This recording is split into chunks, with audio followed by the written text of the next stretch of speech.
I converted this IKEA power strip into a distortion pedal.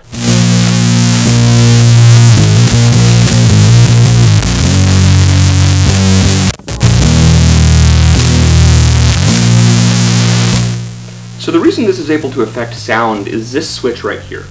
See, when you crack one of these open, you'll notice it has a neon bulb inside.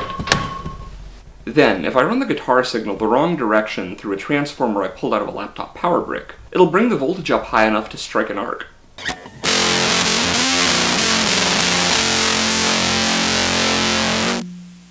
Here's the schematic for a slightly less janky method.